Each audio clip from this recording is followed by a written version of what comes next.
Bismillahirrahmanirrahim. Assalamualaikum warahmatullahi wabarakatuh. Halo sahabat, selamat pagi dan gimana kabarnya pada hari ini? Oke, saya Rizky Putra di sini akan menjelaskan kepada kalian semua tentang sejarah dari perkembangan bahasa Indonesia. Nah, sahabat, bahasa Indonesia. Kalau kita membahas bahasa Indonesia, kira-kira apa yang di benak kalian? Pasti ada yang jawab bahasa sehari-hari, bahasa kita ngobrol, bahasa pergaulan, ya, dan sebagainya. Tapi tahukah kalian bahwa ternyata bahasa Indonesia memiliki sejarah cukup panjang hingga saat ini? Mau tahu? Nah, di sini saya akan menguraikannya dan menjelaskannya pada kalian semua. Oke, sahabat, bahasa Indonesia atau bahasa yang kita pakai sehari ternyata berawal dari bahasa akarnya, dari bahasa Melayu. Nah, baru tahu kan? Bahasa Melayu. Tapi asal muasalnya adalah ketika ada peristiwa besar, yaitu peristiwa Sumpah Pemuda. Disitulah bahasa kita lahir atau bahasa Indonesia lahir, yakni pada tanggal 28 Oktober 1928. Ketika itu para pemuda merumuskan sebuah naskah yang kita kenal dengan nama Sumpah Pemuda. Dan yang pasal ketiganya adalah menjunjung tinggi bahasa persatuan bahasa Indonesia. Di sini para pemuda ingin memiliki bahasa persatu, ingin memiliki bahasa persatuan yang bisa dipakai oleh seluruh bangsa Indonesia. Nah, dari situlah para pemuda kemudian berkumpul dan mencetuskan tiga hal ini.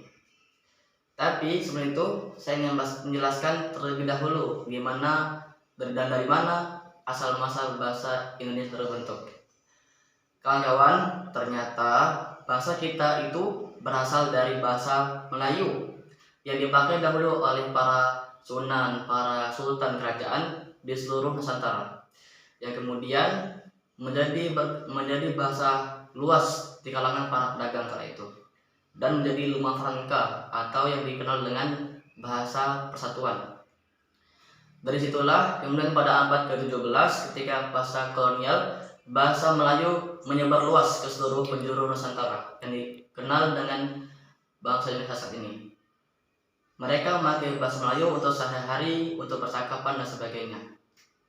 Kemudian pada tanggal 18 Agustus tahun 45, bahasa kita atau bahasa Indonesia dikukuhkan kedudukannya sebagai bahasa negara dan diakui oleh bangsa Indonesia sebagai bahasa resmi negara Indonesia.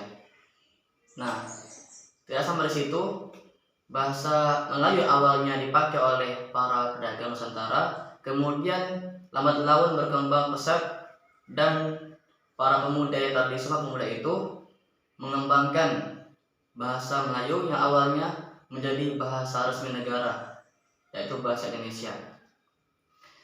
Jadi teman-teman, kesimpulannya adalah bahasa kita adalah bahasa yang awalnya hanya dipakai oleh para kalangan sebagian saja, dan kemudian berkembang menjadi bahasa yang luas cakupannya ke seluruh penjuru Nusantara, yang dikemas oleh para pemuda dan mengubahnya menjadi nama bahasa Indonesia yang mengukuhkan dan mengeratkan persatuan bangsa kita, sehingga bahasa Indonesia menjadi bukan hanya bahasa untuk bicara saja, tapi menjadi bahasa persaudaraan dan bahasa yang menyatukan seluruh bangsa Indonesia dari Sabang sampai Merauke. Teman-teman, sekian dari saya, itu saja yang dapat saya sampaikan. Mohon maaf bila ada kesalahan, dan ingat, junjung tinggi bahasa persatuan bahasa Indonesia, karena bahasa Indonesia adalah bahasa kita. Sekian dari saya, terima kasih. Afwan bila ada kesalahan, dan salam semuanya. Sekian, terima kasih. Assalamualaikum warahmatullahi wabarakatuh.